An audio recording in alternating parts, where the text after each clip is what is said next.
हमारा जो second chapter है वो है यूनिट एंड मेजरमेंट। तो मेजरमेंट बड़ा ही सिंपल होता है कि this is the process of comparison. क्या है, कंपैरिजन का प्रोसेस होता है। जब भी हमें कोई क्वांटिटी मेजर करनी होती है तो हम उसी क्वांटिटी के किसी वैल्यू को ले लेते हैं और उस वैल्यू को हम कोई स्टैंडर्ड मान लेते हैं और उसे उसकी यूनिट कहते हैं। तो जो प्रोसेस होता है किसी फिजिकल क्वांटिटी के मैग्नीट्यूड का उसके यूनिट से कंपेयर करते हैं जो, तो इस कंपैरिजन को कहते हैं मेजरमेंट। तो बड़ा सिंपल है। जैसे मान लीजिए कि आपको किसी रॉड की लेंथ मेजर करनी है और आप जानते हो कि 1 मीटर भी कोई स्टैंडर्ड यूनिट होती है, तो आप बताते हैं कि जो रॉड की लेंथ है वह मीटर के कितने टाइम्स है। जैसे मान लीजिए कोई कहता है 1.5 मीटर है, कोई कहता है 1 मीटर है, कोई कहता है 0.5 मीटर है। तो क्या आप क्या कर रहे हो, आप कंपैरिजन कर रहे हो, ठीक है, उस रॉड की लेंथ का और उस लेंथ की यूनिट का कंपैरिजन करते हो और इसी को हम कहते हैं मेजरमेंट। अब देखो हमारा जो इसमें आता है नीड ऑफ मेजरमेंट। मेजरमेंट की क्या ज़रूरत है, हम मेजरमेंट क्यों करते हैं। तो देखो जो फिजिक्स होता है वो मेजरमेंट पे बेस्ड होता है। Physics is an exact science which gives an accurate knowledge about the nature and the natural phenomena. It expresses various natural phenomena in terms of the relationship among the quantities involved. तो जो भी quantities होती हैं उनको measurement करना पड़ता है और तब जा कर के हम जो नेचुरल लॉ है उनको डिटेक्ट कर पाते हैं, उनका पता लगा पाते हैं। और ये इन्वायरमेंट जो हमारा इन्वर्स है, जो हमारा सिस्टम है वो कैसे वर्क करता है, इसके बारे में हम जान पाते हैं। तो इसके लिए बहुत एक्यूरेट मेजरमेंट की ज़रूरत होती है, जिसके लिए हमें प्रिसाइज इंस्ट्रूमेंट की ज़रूरत होती है और टेक्निक्स की ज़रूरत होती है। इस तरह से जब हाई प्रिसिशन इंस्ट्रूमेंट डेवलप हो जाते हैं तो मेजरमेंट बहुत एक्यूरेट होने लगती है। और इस तरह से जो हमारे लाज हैं, जो इन सिस्टम उनके लाज पर जो मेजरमेंट पे बेस्ड होते हैं वो भी बहुत सटीक होते हैं और जो हमारे नेचुरल फिनोमेना हैं उन प्रेडिक्ट कर पाते हैं। तो that's why measurement is very necessary, very important when we talk about the physics. कोई कह सकता है कि भाई फिजिकल क्वांटिटी क्या होती है। तो quantities which can be measured are called physical quantity. जिन क्वांटिटी को हम मेजर कर सकते हैं उन्हें हम फिजिकल क्वांटिटी कहते हैं, जिनका मेजरमेंट करते हैं। जैसे लेंथ है वो एक क्वांटिटी है, फिजिकल क्वांटिटी है। मास है जिसका मेजरमेंट करते हैं वो एक फिजिकल क्वांटिटी है। टेम्परेचर है, ऐसे ही ल्यूमिनस फ्लक्स होता है।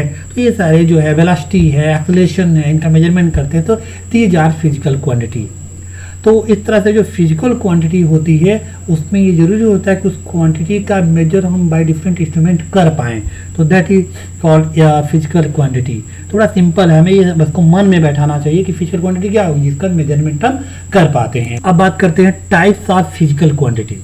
तो देखो जो फिजिकल क्वांटिटीज होती हैं वो दो तरह की होती हैं, एक फंडामेंटल होती है, एक डिराइव्ड होती है। ठीक है, फंडामेंटल से नाम से पता चल रहा है कि ये फंडामेंटल है और इनको मिला करके जो यूनिट या क्वांटिटी तैयार की जाती हैं उन्हें हम डिराइव्ड कहते हैं।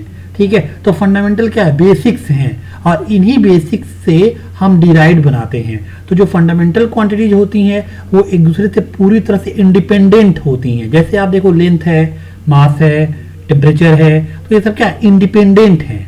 लेकिन जैसे वेलोसिटी है, वेलोसिटी मतलब क्या लेंथ पर डिपेंड करता है, टाइम पे डिपेंड करता है। आप खुद लिखते हो कि velocity equal to displacement upon time. तो डिस्प्लेसमेंट क्या है, लेंथ है, और टाइम क्या है। तो इस तरह से ये दो जो है फंडामेंटल क्वांटिटीज पर डिपेंड कर रही है। तो फंडामेंटल जो क्वांटिटीज होती हैं वह एक दूसरे पर डिपेंड नहीं करती हैं, वो इंडिपेंडेंट होती हैं। और डिराइव्ड जो होती हैं वो इन्हीं फंडामेंटल क्वांटिटीज पर डिपेंड करती हैं जिनसे वो बनी होती हैं।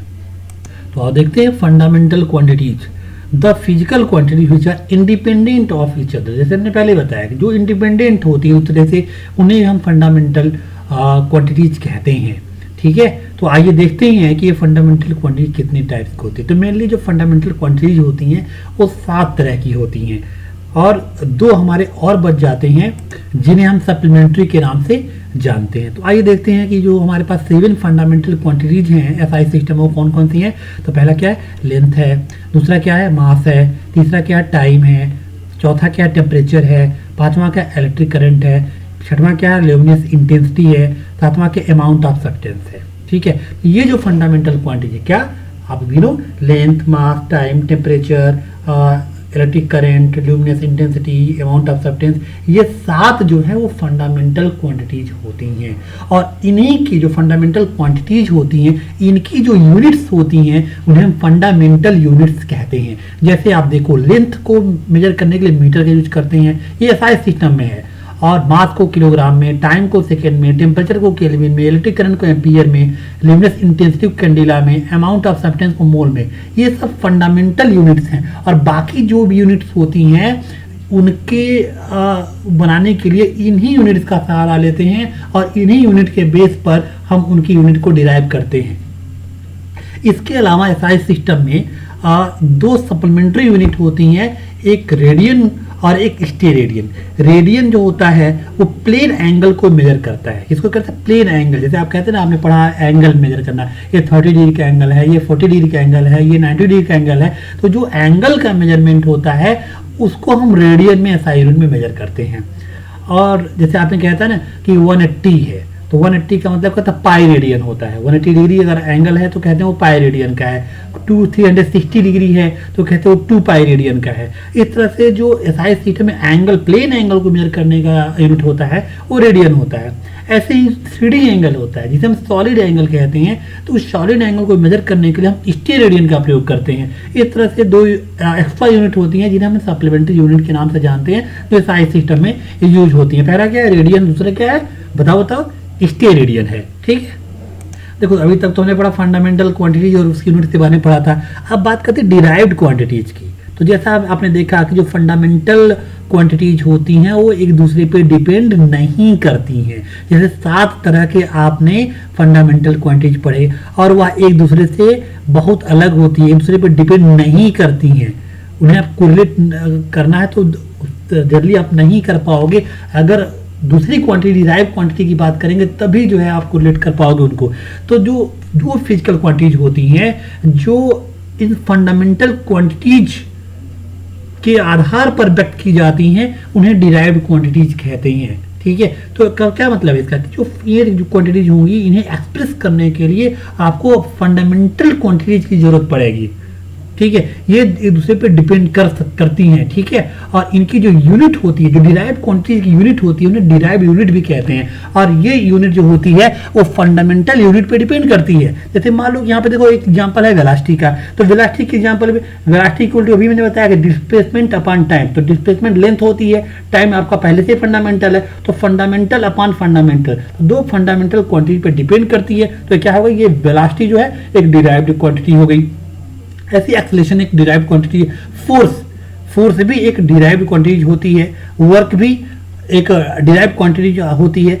इसके बाद में आप पढ़ेंगे डायमेंशन। तो जब आप डायमेंशन पढ़ते हो तो वहाँ पे ज़्यादा क्लियर हो जाता है कि जो डिराइव्ड क्वांटिटीज होती है उनकी डायमेंशन जो होती है वो डिफरेंट पावर्स होते हैं जो फंडामेंटल यूनिट्स पे लगाए जाते हैं। तो हम उसको बाद में देखेंगे। अभी तो डिराइव्ड क्वांटिटीज के बारे में आप समझ लें कि डिराइव्ड क्वांटिटी वो होती हैं जो फंडामेंटल क्वांटिटी है उन पर बेस्ड होती हैं, और उनको एक्सप्रेस करने के लिए हमें फंडामेंटल क्वांटिटी की जरूरत होती है। अब बड़ी अच्छी बात ये आ रही है, अब यूनिट्स के बारे में पढ़ रहे थे क्योंकि इसका चैप्टर का नाम ही है यूनिट्स एंड मैनेजमेंट। यूनिट के बारे में आप समझो। ठीक है, तो अब a definite amount of physical quantity taken as its standard unit. कोई भी फिजिकल क्वांटिटी को मेजर करना है तो आप मेजर करने के लिए आप उसी क्वांटिटी की कोई वैल्यू ले लो। जैसे मान लीजिए कि आपके पास लेंथ मेजर करना है, तो आपने क्या किया? अपने हाथ से एक हाथ नाप लिया, तो आपने कहा कि एक हाथ मेरा स्टैंडर्ड हो गया। तो आप किसी लेंथ को नापना होगा तो 1 हाथ, 2 हाथ, 3 हाथ, 4 हाथ करके नाप लोगे।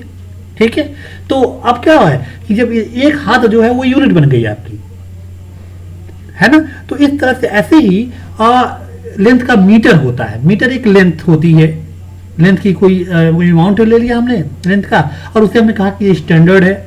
स्टैंडर्ड का नाम मीटर रख दिया आपने, और उस मीटर के जो है आधार पर बाकी आप जितनी भी डिस्टेंसेस होती हैं, लेंथ होती हैं, उनको मेजर करते हो। तो उसी स्टैंडर्ड को कहते हैं यूनिट। तो definite amount of physical quantity जो होती है, जिसे स्टैंडर्ड मानते हैं, उसी को हम यूनिट कहते हैं। ठीक है, अब देखिए, to measure any quantity definite and a substantial amount of that quantity, उसी जो है जो क्वांटिटी है उसी का कुछ अमाउंट लेंगे जो डेफिनिट होगा, and is assume to be standard, उसे स्टैंडर्ड मान लेंगे, which is called unit of the quantity. When any given quantity measure, जब किसी क्वांटिटी मेजर करना होता है तो क्या करते हैं, उसी यूनिट का प्रयोग करते हैं। और इस प्रोसेस को कहते हैं मेजरमेंट, यानी कि जो हमारा क्वांटिटी है उस क्वांटिटी के जो मैग्नीट्यूड है उसके मैग्नीट्यूड को हम अगर उसके यूनिट से कंपेयर करते हैं तो इस कंपैरिजन को कहते हैं मेजरमेंट। अब बात करते हैं प्रॉपर्टीज ऑफ यूनिट की। अभी आपने देखा कि लेंथ के मेजर करने के लिए आपने अपने हैंड का इस्तेमाल किया, लेकिन आप जानते हो कि जो आपका हैंड है वो किसी का छोटा होता है, किसी का बड़ा होता है, तो ये स्टैंडर्ड नहीं हो सकता है ना। तो हम ये कैसे कह सकते हैं कि ये लेंथ एक हाथ की है या दो हाथ की है, क्योंकि लेंथ जो हाथ है हमारा उसकी जो हाइट है या लेंथ है वो तो छोटी बड़ी होती है, तो हम उसको स्टैंडर्ड नहीं मानते। तो जो हमारे स्टैंडर्ड यूनिट बनाए जाते हैं जिसको स्टैंडर्ड माना जाता है, तो उनकी कुछ ना कुछ प्रॉपर्टीज होती हैं। उन प्रॉपर्टीज को जब वो होल्ड करते हैं, फॉलो करते हैं, ओबे करते हैं, तब हम उनको जो है स्टैंडर्ड यूनिट बना सकते हैं वो एक जो है पर्टिकुलर क्वांटिटी का। तो देखिए पहला पॉइंट हमारा है वेल डिफाइंड। कैसा होना चाहिए, वेल डिफाइंड, जिसकी डिफिनेशन जो है अच्छे से आप दे सकें और वो कहीं चेंज ना हो। दूसरा है कन्वीनियंट इन साइज, ना तो बहुत बड़ा हो ना तो बहुत छोटा हो, यानी कि जिसको हम जो है समझ पाए, देख पाए कि हाँ ये जो है जो हमारा यूनिट बनने लायक है ये आसानी से दिख रहा है। नॉट चेंज विथ टाइम, अब देखिए उस टाइम के साथ चेंज नहीं होना चाहिए, अगर वो चेंज होता है तो स्टैंडर्ड कभी नहीं हो सकता है। इजिली रिप्रोड्यूसिबल, उसको आसानी से उत्पन्न किया जा सके, कहीं भी वो स्टैंडर्ड बनाया जा सके। इजिली एक्सेसिबल, जिसको एक्सेस करना आसान हो, ऐसा नहीं है कि कोई ऐसे यूनिट बना दो जिसको हम जो है इसका यूज ही ना कर पाए, तो ऐसे नहीं, वो उसका जो एक्सेसिबल है वो होना चाहिए, जो एक्सेसिबिलिटी है उसकी बड़ी इजी होनी चाहिए, आसानी से रिप्रोड्यूस हो जाए। अब मान लीजिए कि आपके पास कोई स्टैंडर्ड आपने डेवलप किया और वो जो है भूकंप आया, दब गया, तो फिर हम स्टैंडर्ड मेरा गायब हो गया, तो हम कैसे लेंथ को मेजर कर पाएंगे, नहीं कर पाएंगे वजह। तो उसे ऐसा हमारे पास स्टैंडर्ड होना चाहिए जिससे आसानी से रिप्रोड्यूस किया जा सके। और जो छठवीं बात है वो है इंटरनेशनली एक्सेप्टेड होना चाहिए, पूरे दुनिया में से लोग माने, ऐसा नहीं कि जो है आप ही बस माने और आपने मान लिया तो पूरी दुनिया से मेजर करने लगेगी।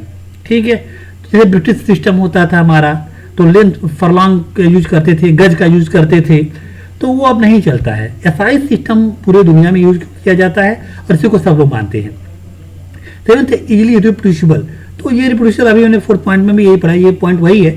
तो आसानी से ये वेल डिफाइंड हो, साइज से कन्वीनियंट हो, टाइम के साथ ना वैरी करे, कंडीशन के हिसाब से ना वैरी करे, रिप्रोड्यूसिबल हो, एक्सेसिबल हो, और ये इंटरनेशनल जो हमारा सिस्टम है वो पूरी दुनिया में एक्सेप्टेड किया जाता है, तो ये पूरी दुनिया में एक्सेप्टेड होना चाहिए।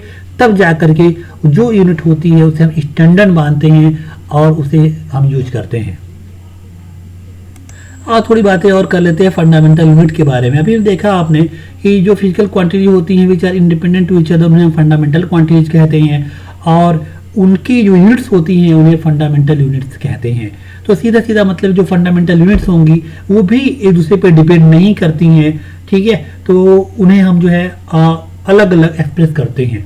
ठीक है, और डिराइव्ड जो यूनिट्स होंगी हमारी वो फंडामेंटल यूनिट्स पे डिपेंड करती हैं, उस पर कुछ पावर्स लगाते हैं फंडामेंटल यूनिट्स पे, तब जाके डिराइव्ड यूनिट को एक्सप्रेस कर पाते हैं। और इन्हीं पावर्स को आप आगे पढ़ेंगे कि इन्हीं पावर्स को डायमेंशन कहते हैं, यानी कि किसी डिराइव्ड यूनिट को एक्सप्रेस करने के लिए जो फंडामेंटल यूनिट्स हैं उस पर जो पावर्स लगाए जाते हैं उसी पावर्स को हम उस क्वांटिटी का डायमेंशन भी कहते हैं। तो आगे हम डायमेंशनल जब फॉर्मूला पढ़ेंगे तो इन चीज़ों पर हम ज़्यादा फोकस करेंगे। जैसे कि मैंने बताया डिराइव्ड यूनिट है, units derived quantities are called derived unit, तो डिराइव्ड क्वांटिटीज है उनकी यूनिट को डिराइव्ड यूनिट्स कहते हैं, और इन्हें हम फंडामेंटल यूनिट्स के टर्म्स में लिखते हैं। और कैसे लिखते हैं, हम फंडामेंटल जो क्वांटिटीज हैं उनकी यूनिट्स हैं उन पर कुछ पावर्स लगाते हैं और इन्हीं पावर्स को हम डायमेंशन कहते हैं।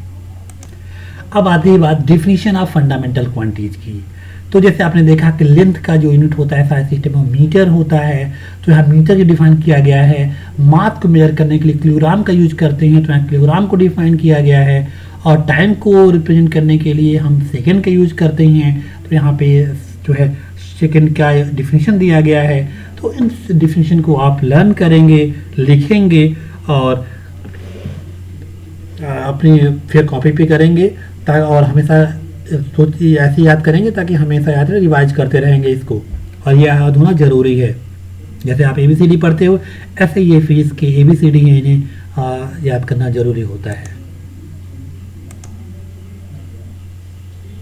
एम्पियर करंट को मेजर करने के लिए होता है, केल्विन टेम्परेचर को मेजर करने के लिए होता है, कैंडेला जो होता है वो ल्यूमिनस इंटेंसिटी को मेजर करता है। अब आप सोचोगे ल्यूमिनस इंटेंसिटी क्या होता है, जो लाइट होता है, कि आप कहते हो कितना लाइट कहाँ पे है, तो उसको मेजर करने के लिए हम लोग कैंडेला का यूज करते हैं।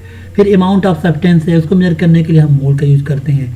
तो मोल आपने केमिस्ट्री में अच्छे से पढ़ा होगा, आपको समझ में आता होगा कि 1 मोल 2 मोल 3 मोल क्या होता है। बाकी इन सारे पॉइंट्स पर चर्चा आगे भी होगी, अभी आप इसे लर्न करो, फिर अगर जरूरत पड़ेगी तो हम इसको और भी अच्छे तरीके से एक्सप्लेन करेंगे ताकि आपको आसानी से समझ में आ जाए।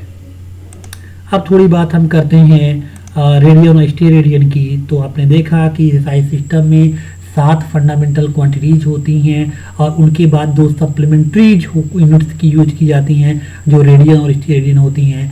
तो ये डायमेंशन लेस होती हैं, ठीक है, और इनका यूज हम लोग जो है SI सिस्टम के साथ करते हैं और इन्हें हम सप्लीमेंट्री यूनिट भी कहते हैं। एक रेडियन है, एक स्टेरेडियन है। अब थोड़ी सी डिफाइन करने की बात करते हैं। आप जानते हैं कि अगर एक सर्किल बनाएं, ऐसे सर्किल बनाते हैं तो ये जो हमारा छोटा सा एरिया होता है ये आर्क कहा जाता है। तो आर्क अपान जो रेडियस होता है उसे हम कहते हैं एंगल। तो क्या देगा, आर्क अपान रेडियस को क्या कहते हैं, एंगल कहते हैं, ठीक है। तो जब आर्क की वैल्यू रखोगे, रेडियस की वैल्यू रखोगे, तो जो वैल्यू आएगी वो एंगल की वैल्यू होगी और इसी के यूनिट को हम कहते हैं रेडियन, ठीक है। अब देखिए यहाँ पे अगर आप देखो कि यहाँ पे एंगल है, एंगल को मान लो थीटा से रिप्रेजेंट कर रहे हो, तो थीटा इक्वल क्या होगा, जो आर्क की लेंथ है, आर्क की कोई लेंथ होगी और अपान क्या होगा, रेडियस, रेडियस मान लो आर है तो यस अपान आर हो गया। अब आर की वैल्यू मान लो 1 है और एस की भी वैल्यू 1 है, तो इसका मतलब क्या होगा कि टोटल वैल्यू कितनी आएगी, 1 आएगी। तो जो वैल्यू एंगल की होगी वो क्या होगा, 1 रेडियन होगा। इस तरह से 1 radian is the angle subtended at the centre of circle by an arc that is equal in length to the radius of the circle. तो अगर यस इक्वल टू आर हो जाए तो आर आर से कैंसिल हो जाएगा, फिर 1 आ जाएगा। तो इसका मतलब है कि अगर कोई ऐसा सर्किल बनाए, सर्किल बनाते हैं और कोई आर्क ले लें, ये आर्क की जो लेंथ है वो उसके रेडियस के बराबर हो, तो ये जो आर्क होगा, जो सेंटर पे जो एंगल बनाएगा वो कितना होगा, वो 1 रेडियन का होगा। इस तरह से जो क्वाड्रेंट होता है, एक चौथा पार्ट होता है किसी सर्कल का, वह सेंटर पर जो एंगल बनाता है वो 90 डिग्री का बनाता है, जिसे हम π/2 रेडियन कहते हैं। ऐसे ही सेमी सर्किल, जो आधा सर्किल होता है, जो सर्कुलर आर्क होता है, वो जो है पाई रेडियन बनाता है, 180 बनाता है। ऐसे जो पूरा सर्किल होता है, पूरा जो सर्कमफरेंस होता है किसी सर्किल का, वो जो एंगल बनाता है वो 2 पाई रेडियन का होता है, ठीक है। तो देखिए आप, क्वाड्रेंट का मतलब क्या है कि साइकिल आपने बनाया और एक सर्किल पे ये जो पार्ट होता है, जो 90 डिग्री आप कहते हैं, ये जो पार्ट है ये क्या है, π/2 रेडियन का है। ऐसे ही आप एक सर्किल बनाते हो और ये हाफ सर्किल ले लेते हो, तो ये पूरा का पूरा जो ये आर्क है वो इस पर कितने का एंगल बनाता है, 180 एंगल बनाता है, ठीक है। और 180 को कहते हैं 2 पाई रेडियन। ऐसे तीसरा देखो कि मान लो कि आपके पास है ये पूरा सर्किल है, तो पूरा ये आर्क यहाँ से अगर आप देखो तो ये पूरा आर्क क्या कर रहा है, इस सेंटर पर एक एंगल क्रिएट कर रहा है और इसी एंगल को हम कहते हैं 2 पाई रेडियन, ठीक है। ये सारे क्या है, ये एंगल प्लेन एंगल हैं, ठीक है। और प्लेन एंगल को रिप्रेजेंट करने के लिए हम किसका इस्तेमाल करते हैं, रेडियन का इस्तेमाल करते हैं। अब स्टेरेडियन की बात करते हैं। स्टेरेडियन जो होता है वो सॉलिड एंगल को मेजर करता है, वो 3D एंगल को मेजर करता है। अब सोचोगे 3D एंगल कैसा होता है, तो देखो तुम देखो वाटरमेलन देखा होगा आपने, ठीक है, और आपकी ग्रामीण भाषा में उसको पहले के नाम से जानते हैं। तो आपको तो क्या करना है कि पहले लेके आओ और आपको पता करना है कि पका है कि नहीं पका है, तो क्या करते हैं, चाकू उठाते हो और 4 बार उसमें आप लगा देते हो, टाँके लगा देते हो और उसको निकाल लेते हो।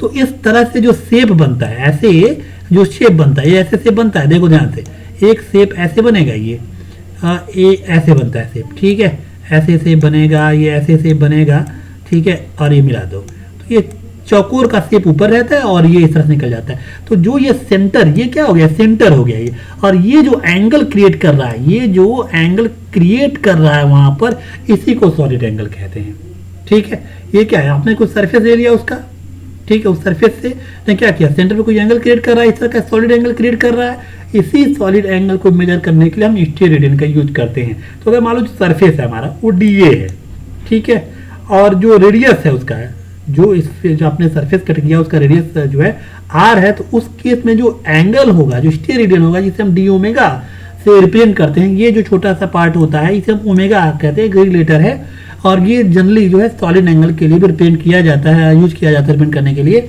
और ये क्या है, ये सरफेस एरिया है, तो जितना सरफेस, जो सरफेस आपने काटा है उसका ये एरिया है, और नीचे अगर रेडियस से स्क्वायर से डिवाइड कर दें तो जो वैल्यू हमें मिलती है उस सॉलिड एंगल का मैग्नीट्यूड होता है, और जिसे हम किस में मेजर करते हैं, हम मेजर करते हैं ओमेगा से।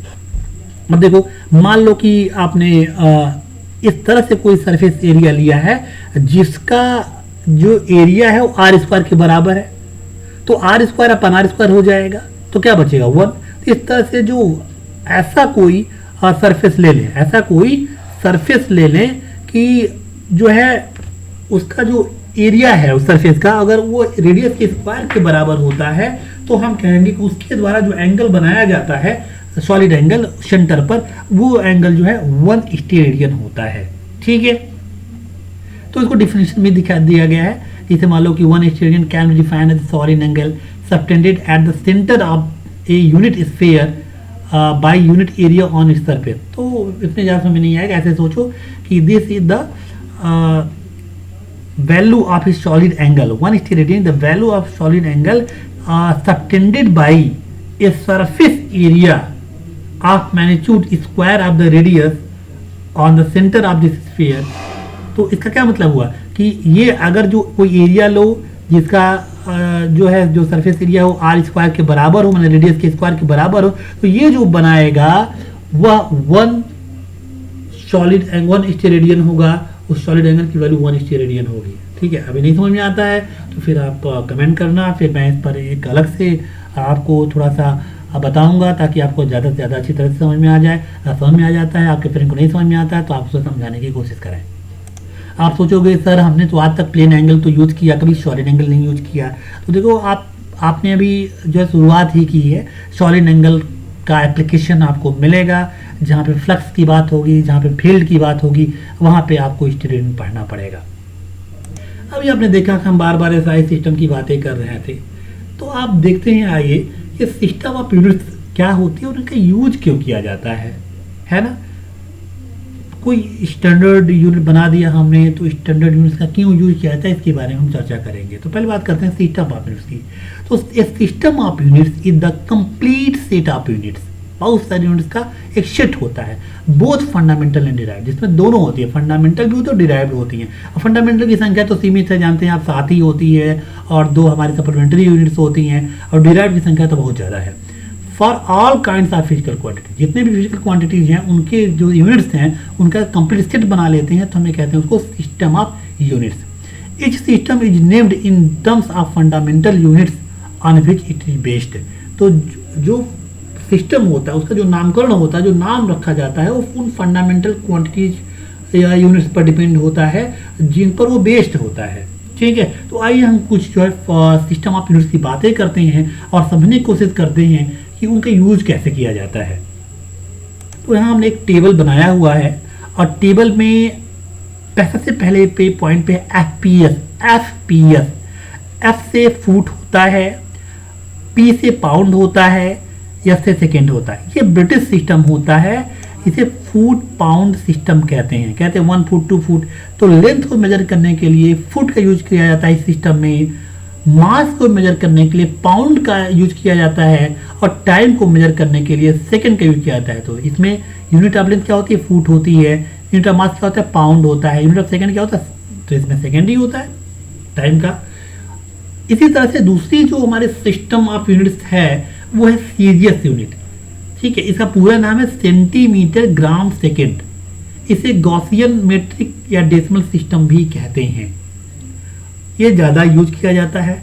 इस सिस्टम में लेंथ को हम सेंटीमीटर में मेजर करते हैं, मास को हम ग्राम में यूज करते हैं। आपने ग्राम यूज की भी किया होगा कि ये ग्राम का है, 100 ग्राम का है, 50 ग्राम का है, ये यूज करते हैं, आप ऐसे सेंटीमीटर के यूज करते हैं। और टाइम को इसमें भी सेकंड में ही मेजर किया जाता है। इस तरह से सेंटीग्राम सेकंड जो हमारी सिस्टम है उसमें लेंथ को सेंटीमीटर, जो आपका मास उसको ग्राम में, टाइम को सेकंड में मेजर किया जाता है। आप इस टेबल को बनाएं और जब बनाएंगे आप तो खुद का खुद ये तैयार हो जाएगा। उसके बाद जो सिस्टम है वो है एमकेएस। एमकेएस नाम से आप फुल फॉर्म जाने तो होगा मीटर किलोग्राम सेकंड। इसे मेट्रिक सिस्टम भी कहते हैं।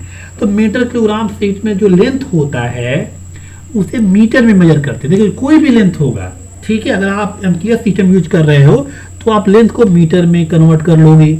ऐसे ही जो मास की जो यूनिट होंगी उसे आप किलोग्राम में मेजर करोगे या कन्वर्ट कर लोगे। जो टाइम की यूनिट होगी वो सेकंड है, इसमें भी सेकंड ही रहेगा, सब में सेकंड है, इसमें कोई सोचना नहीं है।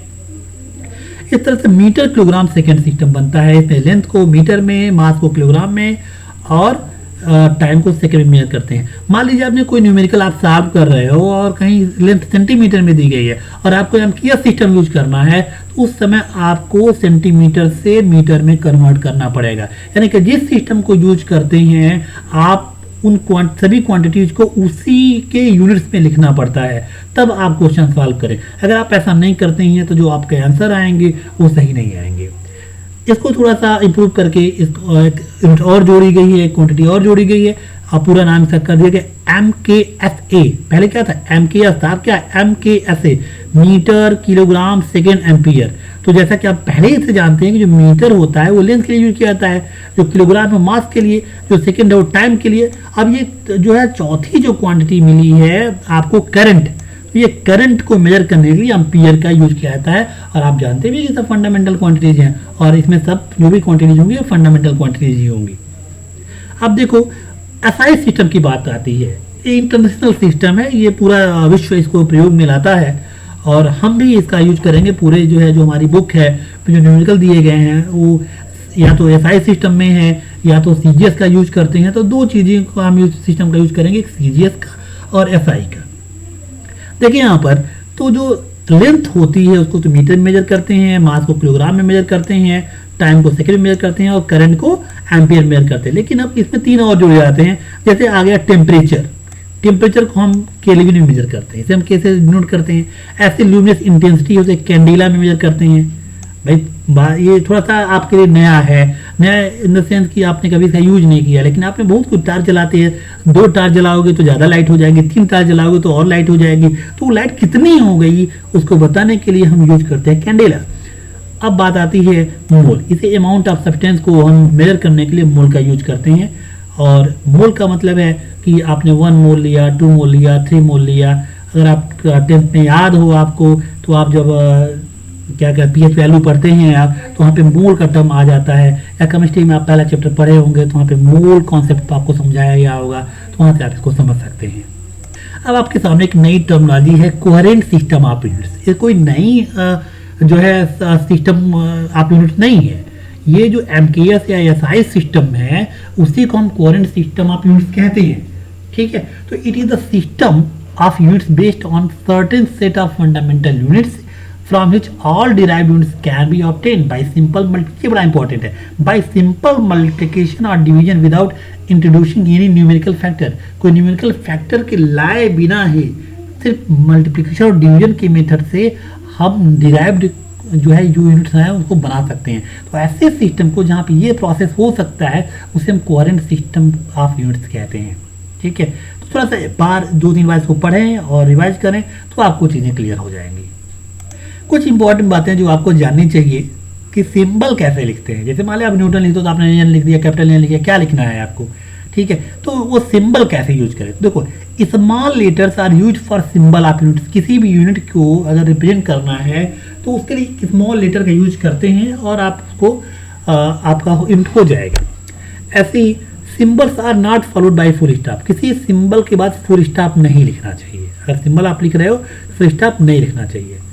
The initial letter of a symbol is capital only when the unit is named after a scientist। अगर किसी साइंटिस्ट के नाम पर कोई यूनिट बनाई गई है, जैसे आप कहते हैं न्यूटन, ठीक है, तो फोर्स का यूनिट होता है न्यूटन। ये कोई फंडामेंटल नहीं है, डिराइव्ड जो है यूनिट होती है, लेकिन एक अलग नाम दे दिया जाता है इसको न्यूटन के नाम पर, क्योंकि वो महान साइंटिस्ट थे, उनके सम्मान में एक नाम दिया जाता है और वो न्यूटन हो जाता है। तो जब भी आप किसी साइंटिस्ट के नाम के आधार पर किसी यूनिट को डिफाइन करते हैं तो वहां पे आप कैपिटल लेटर का यूज करते हैं।